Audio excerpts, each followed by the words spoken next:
पाखंड का विरोध कर रहे हैं। बाबा अगर पाखंडी नहीं है तो एकदम स्वागत कर रहे हैं हम लोग उनका। अब बाबा अगर पाखंडी है भैया तो दिक्कत होगा।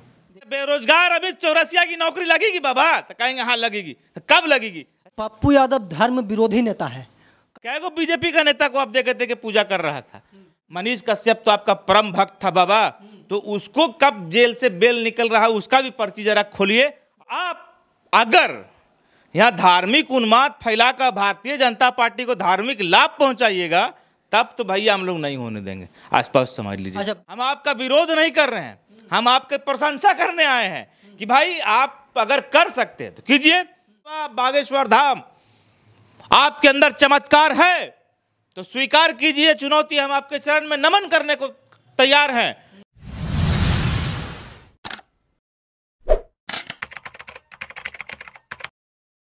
नमस्कार, मैं अमित चौरसिया और आप देख रहे हैं नालंदा का सर्वश्रेष्ठ न्यूज़ चैनल नालंदा दस्तक। अभी हम मौजूद हैं इस्लामपुर विधानसभा क्षेत्र के इस्लामपुर बाजार में और हमारे बगल में जो वार्तालाप करने के लिए बैठे हुए हैं वो किसी परिचय के मोहताज नहीं है। पप्पू यादव के पार्टी के प्रवक्ता हैं सहान परवेज जी। कुछ दिनों के बाद मतलब कि 13 तारीख को पटना आने वाले हैं धीरेन्द्र कृष्ण शास्त्री, जिसको बोल सकते हैं बागेश्वर धाम वाले बाबा। अब उनके आने के लिए बहुत लोगों में उत्साह है, तो बहुत लोग इनका विरोध कर रहे हैं। कुछ लोगों का कहना है कि आएंगे तो हिंदू मुस्लिम में लड़ाई लगवाएंगे, कुछ लोगों का कहना है कि ढोंगी बाबा हैं, कुछ लोगों का मतलब कि जितना मुंह उतना बात सामने आ रहा है। अब पप्पू यादव भी खुल करके सामने आ गए हैं कि ये सब कुछ नहीं होता है, बाबा उबा सबका दुकान बंद होना चाहिए। सहान परवेज जी, सबसे पहले स्वागत है हमारे चैनल पर। बहुत बहुत धन्यवाद अमित जी के। सबसे पहला सवाल यही रहेगा, आप लोग बाबा का विरोध काहे कर रहे हैं? बाबा तो बोल रहे हैं कि आपसी भाईचारा का संदेश देने आ रहे हैं बिहार। नहीं, हम लोग विरोध इस बात पे कहाँ कर रहे हैं। हम लोगों ने किसी धर्मगुरु का विरोध नहीं किया है, हमने पाखंड का विरोध किया है। और हमने बोला, और हमारी पार्टी जन अधिकार पार्टी और मैं स्वयं और हमारे नेता माननीय पप्पू यादव जी ने पाखंड का विरोध किया है। अब पाखंड का विरोध करना किसी धर्म का विरोध नहीं है। दूसरी बात है, हमने कहा कि धर्म और राजनीति दोनों अलग अलग चीज़ है। अगर आप धर्म को राजनीति में मिलाएंगे तो आप हमेशा निकम्मों को सरकार में पाएंगे। ठीक है, आप अपना धर्म का प्रचार करने आते हैं, आप कीजिए, कोई दिक्कत नहीं है, हमको उससे कहीं कोई लेना देना नहीं है। और इस देश में लोकतंत्र है, आप आइए, अपना धार्मिक प्रचार करना है कीजिए, मगर इस बात का खासा ख्याल रखना होगा आपको कि इस देश में सामाजिक सौहार्द नहीं बिगड़ना चाहिए। ये जो political party Bharatiya Janata party जो देश के अंदर सामाजिक सौहार्द हिंदू मुस्लिम कराकर और राजनीतिक लाभ उठाना चाहती है, तो हमारे नेता माननीय पप्पू यादव जी ने स्पष्ट संदेश दे दिया है कि हम लोग ये होने नहीं देंगे बिहार के अंदर। और पाखंड का विरोध किया है। बाबा बागेश्वर के साथ में पप्पू यादव जी ने जो स्टेटमेंट दिया है कि हमको नहीं पता कि उनके पास क्या सिद्धि है। अगर उनके पास सिद्धि है तो क्यों गरीब को अमीर नहीं बना दिया जा रहा है? अगर किसी बाबा के पास, किसी पीर फकीर के पास जाने से अगर कोई गरीब का भाग्य बदला जा सकता है, किसी गरीब को अमीर बनाया जा सकता है, तो क्यों आज 80 करोड़ लोग भुखमरी का शिकार होने का मजबूर हुआ पड़ा हुआ है? सवाल ये हमारा जन अधिकार पार्टी का ये सवाल है कि अगर बाबा बागेश्वर धाम आपके अंदर चमत्कार है तो स्वीकार कीजिए चुनौती, हम आपके चरण में नमन करने को तैयार हैं कि आप बिहार की गरीबी दूर कर दिखा दीजिए, बिहार में जो भुखमरी है उसको दूर कर दिखा दीजिए, बिहार के अंदर जो बेरोजगारी है वो दूर कर दिखा दीजिए। अगर आप जाएंगे अमित जी कि बाबा हमारा नौकरी नहीं लग रहा है, तो बाबा कहेंगे ऐसे ऐसे कर लीजिए, आपका नौकरी लग जाएगा। और आपको लगता है कि आपका नौकरी लग जाएगा। इसी अंधविश्वास को दूर करने के लिए मैं कह रहा हूं कि 10,000 नौजवानों, बेरोजगार नौजवानों की फौज आपके सामने लेकर आऊंगा और आप चुनौती स्वीकार कीजिए और समय दीजिए कि इन सब का नौकरी कब होगा, इन सब का भाग्य कब बदलेगा। मैं 50,000 भूखमरी का शिकार बेरोजगार गरीब इंसान को आपके चरणों में लेकर जाऊंगा। आप स्वीकार कीजिए उस चुनौती को और बोलिए, उसमें समय दीजिए कि इनकी झोपड़ी से बिल्डिंग कब बनेगी। ये जो आज दाने दाने को मोहताज हैं, ये कल के डेट में कैसे आराम से और लालन यापन इनका हो सकेगा। तो ये गरीब अमीर कब बदलेगा? अगर आपके अंदर चमत्कार है बाबा तो स्वीकार कीजिए और इस देश का कल्याण कीजिए। हम आपका विरोध नहीं कर रहे हैं, हम आपके प्रशंसा करने आए हैं कि भाई आप अगर कर सकते हैं तो कीजिए। पूरा बिहार का भाग बदल सकते हैं आप, तो स्वागत है आप भाई, आपका स्वागत है। हम आपके सामने खड़े रहेंगे, हम आपका सम्मान करेंगे, आपका अभिनंदन स्वीकार करेंगे अभी हम। अच्छा, तो मतलब कि आपका डायरेक्टली कहने का मतलब यह है कि बागेश्वर धाम वाले बाबा जो आ रहे हैं बिहार में आकर के पाखंड करने आ रहे हैं? हमने कहा नहीं, उन्होंने कहा मैं चमत्कारी हूं, हमारे पास सिद्धि है। अब हमको तो इधर उधर से सुनने को मिल रहा था, कहाँ नागपुर, कहाँ कानपुर और कहाँ कहाँ चल रहा था। जब सौभाग्य है हम बिहारियों के पास कि ऐसे दिव्य पुरुष जो लोगों का दुख पीड़ा हरण कर सकते हैं, सब निवारण कर सकते हैं, तो हम लोगों ने कहा कि अगर आपके अंदर सिद्धि है तो स्वीकार कीजिए। 10,000 बेरोजगार जन अधिकार पार्टी आपके दरबार में लेकर आएगी और आप निर्धारित कर दीजिए कि अमित चौरसिया जैसा बेरोजगार को कब रोजगार मिल जाएगा और सहान परवेज जैसा भूखमरी का शिकार व्यक्ति को कब 2 रोटी आराम से मिल जाएगी। अप्रैल के बाद बदलेगा कि मई के बाद बदलेगा कि 2023 के बाद बदलेगा कि 2024 के बाद बदलेगा, तो स्पष्ट होना चाहिए। ऑन कैमरा ऑन रिकॉर्ड बात होगा नहीं। और उसके बाद अगर आप नहीं कर सकते तो आप अगर यहाँ धार्मिक उन्माद फैलाकर भारतीय जनता पार्टी को धार्मिक लाभ पहुंचाइएगा तब तो भैया हम लोग नहीं होने देंगे। आसपास समझ लीजिए। अच्छा, कमेंट्स में बहुत सारे भी आता है पप्पू यादव के इंटरव्यू पे कि पप्पू यादव धर्म विरोधी नेता है, कैसे देखते हैं उस कमेंट्स को आप? ए भाई, पप्पू यादव रामनवमी में लोगों के साथ घूमा, पप्पू यादव दुर्गा पूजा में इस्लामपुर आया, पप्पू यादव जाके मंडप में पूजा करा। क्या को बीजेपी का नेता को आप देखे थे कि पूजा कर रहा था? तो हम ही धर्म विरोधियों का जो कर रहे हैं, मतलब हम करते हुए विरोधी हो गए। कैसे विरोधी होगा हमको समझ में नहीं आ रहा। देख, बाबा का विरोध कर रहे हैं इसलिए विरोधी हो गए। और बाबा धर्म नहीं है, यही तो समझाना है। हम कह रहे हैं हम पाखंड का विरोध, बाबा बोल रहे हैं हम हिंदू राष्ट्र बनाएंगे। हम कह रहे हैं हम पाखंड का विरोध कर रहे हैं, हम पाखंड का विरोध कर रहे हैं। और पाखंड को अगर लगता है कि कोई मूर्ख अगर पाखंड को धर्म से जोड़ रहा है तो ये उसकी मूर्खता है।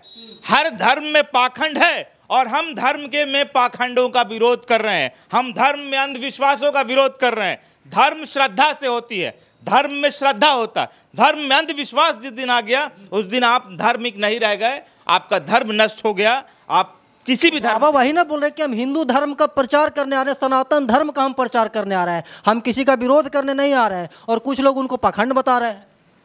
हम कह रहे कि जो चमत्कार की बात आप कर रहे हैं, पर्ची देख करके कि हम ये बता देंगे वो बता, जो चमत्कार आप कर रहे हैं, एगो चमत्कार करते करते तो मनीष कश्यप को करवा दिए ना अंदर। आपको जब चमत्कार पता, मैंने आपको पिछले इंटरव्यू में भी आप उसका जिक्र किया था कि जो फ्रॉड पत्रकार मनीष कश्यप जो भ्रम फैलाया और बिहारियों को बदनाम करने का काम किया, उसका पर्ची आप खोले थे तो क्या निकला था बाबा, जरा वो भी स्पष्ट कीजिएगा लाइन यहाँ पे आके। बिहार आ रहे हैं। हाँ, और अभी मनीष कश्यप तो आपका परम भक्त था बाबा, तो उसको कब जेल से बेल निकल रहा है उसका भी पर्ची जरा खोलिए आकर यहाँ माइक के सामने और लाइव आके बताइए कि वो जो फ्रॉड पत्रकार जो आपका परम भक्त रहा, परम शिष्य रहा, वो कब जेल से बाहर निकलेगा, उसकी कुंडली क्या कह रही है और आप उसको कब बाहर निकाल रही, सब बात आप स्पष्ट कीजिए आके। तो हम कह रहे हैं कि आप जो तितिम्मा सगुफा अपनाते हैं, छोड़ते हैं, विरोध उस पे है। अगर आपके अंदर कोई सिद्धि है तो मेरी चुनौती स्वीकार कीजिए। जन अधिकार पार्टी आपको 10,000 बेरोजगार आपके मंदिर आपके दरबार में लाएगी, 50,000 भूखमरी का शिकार लोगों को लेकर आएगी, 20,000 बीमार लोगों को लेकर आएगी। सबका इलाज करा दीजिए, बीमार को रोगी को स्वस्थ कर दीजिए, भूखमरी गरीबी के लोगों को अमीर बना दीजिए। भगवान थोड़ी है परवेज जी, वो तो बता रहे हैं कि हम इतना दिन में मतलब कि पर्चा वो सिर्फ देखते हैं, वो ये थोड़ी बताते हैं कि हम किसी को गरीब बना देंगे, अमीर बना। बताइए ना कि कब हो जाएगा। हम कह रहे हैं बेरोजगार अमित चौरसिया की नौकरी लगेगी बाबा, तो कहेंगे हाँ लगेगी। तो कब लगेगी? 26 मार्च 2024 को, तो उसको ऑन रिकॉर्ड बता दीजिए। हम 27 मार्च 2024 को आपसे पूछेंगे। हम भूखमरी से मर रहे हैं, हमको गरीबी में मर रहे हैं, कर्ज के बोझ के तले दब गए हैं, और जो नवादा और जैसे जगहों पर सामूहिक पारिवारिक आत्महत्या करने को लोग मजबूर हैं कर्ज के तले दब के, उन लोगों का कल्याण कैसे होगा और उन लोगों का कर्ज से निवारण कैसे होगा? आप इसके पास कोई समाधान है तो वो समाधान आइए और बिहार के अंदर कहिए। मगर आपका जो एजेंडा है वो एजेंडा बहुत क्लियर है। आपका कई बयान हम लोगों ने सुना है। विरोध आपके नाम पे नहीं हो रहा है, विरोध आपके काम पे नहीं हो रहा है, आपके मानसिकता पर विरोध हो रहा है। आप जिस प्रकार का उन्माद फैलाने का प्रयास करते हैं और जो प्रोपेगेंडा और एजेंडा, आप तय कीजिएगा कि 2024 का इलेक्शन कैसे होगा बिहार में। तो हम बिहारी लोग इतना बेवकूफ़ नहीं है अमित जी, सब समझते हैं कि आप आइएगा यहाँ से वहाँ से, छत्तीसगढ़ से, गुजरात से और हरियाणा से चल के यहाँ आइएगा और सोचिएगा कि बिहारी को राजनीति का ज्ञान देंगे और बुड़बक बनाएंगे, चल जाएंगे और सरकार बना लेंगे। तो ये होने वाला बात है जी। आप अच्छा, मतलब कि आप कह रहे हैं कि बाबा आ रहे हैं राजनीति यहाँ पे करने के लिए? नहीं आ रहे राजनीति करने तो स्वागत है, और राजनीति करने आ रहे हैं तो फिर दिक्कत है। एयरपोर्ट पे रोक दीजिएगा। हम काहे रोकेंगे? तेज प्रताप जी बोले कि एयरपोर्ट, तेज प्रताप जी रोकेंगे तो तेज प्रताप जी रोकेंगे। हम एयरपोर्ट पे रोकने की बात नहीं कर रहे हैं। आप आइए ना, आपका स्वागत है, रोकिएगा नहीं? हम नहीं रोकेंगे, मगर पाखंड कीजिएगा, उन्माद फैलाइएगा तो फिर आपका विरोध करेंगे। और आपका स्वागत कर रहे हैं अभी हम लोग विरोध नहीं कर रहे हैं, आपका स्वागत कर रहे हैं। मैंने बोला 10,000 नौजवान बेरोजगार आपके दरबार में हम लोग लेकर जाएंगे, 20,000 जो है हम लोग बीमार लोगों को लेकर जाएंगे, पर्चा देख करके बता दीजिए कि कब स्वस्थ। 50,000 हम लोग रोगी लोगों को लेकर जाएंगे जो बेचारे अस्पतालों के बिल के नीचे दब के मर रहे हैं, कर्ज के बोझ के नीचे गरीबी क्या कारण आकर मर रहे हैं। कई लोगों को 2 रोटी नसीब नहीं हो रही है, बिहारी मजदूर दर दर की ठोकरें खा रहा है। पूरे बिहार का संपूर्ण कल्याण कैसे होगा? जन अधिकार पार्टी इस बात को आपके सामने ले जाकर रखेगी और आपसे लाइव बात करेंगे।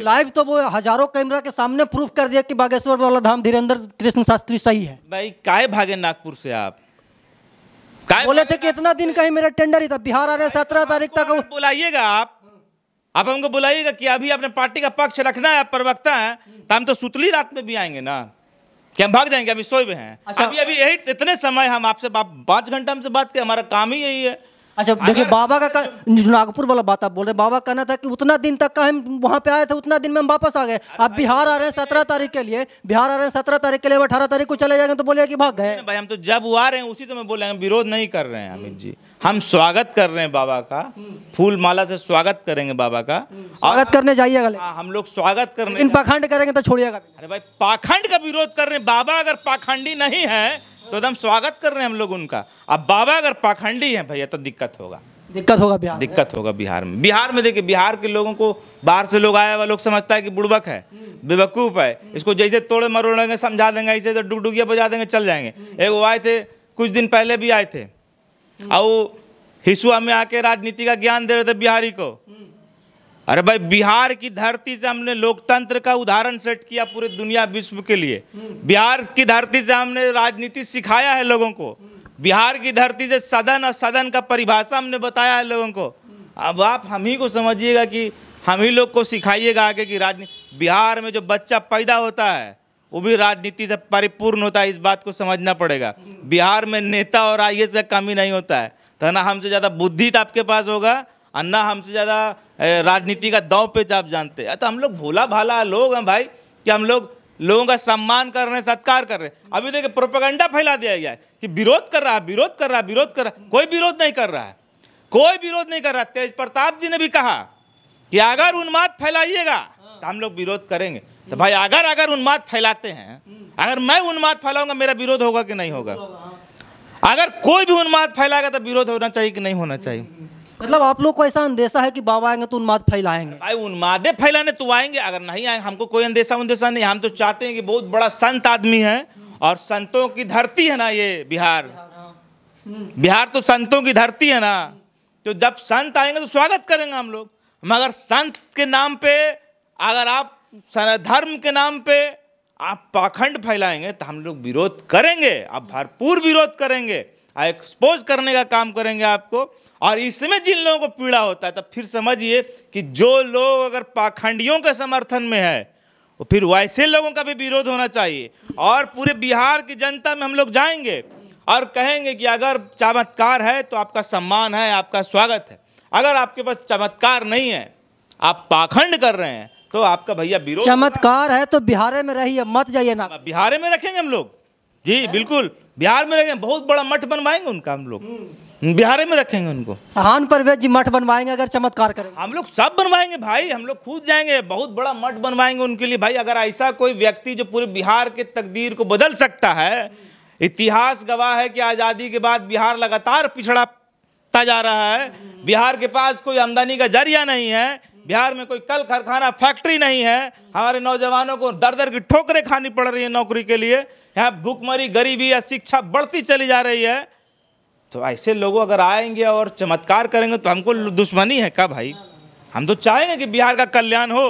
और हम तेज प्रताप जी को भी कहेंगे कि आप ऐसे लोगों का स्वागत कीजिए, और जब ऐसा कोई चमत्कार तो इनको रखिए यहीं परमानेंट, सरकारी आवास, बंगला, क्वार्टर और बड़का जमीन सरकार से अलॉट करा के इनको रखेंगे यहाँ। इस्लामपुर में बहुत सारा जमीन है, बैठवा दिए। मगर पाखंड होगा भैया, चमत्कार नहीं। हम लोग जाएंगे, हम लोग चमत्कार होगा तो ठीक है, स्वागत होगा आपका। अच्छा, पाखंड होगा तो विरोध होगा। पखंड करेंगे तो विरोध करेंगे और चमत्कार करेंगे तो हम रहने का भी न्योता देंगे, ये सहान परवेज का कहना है।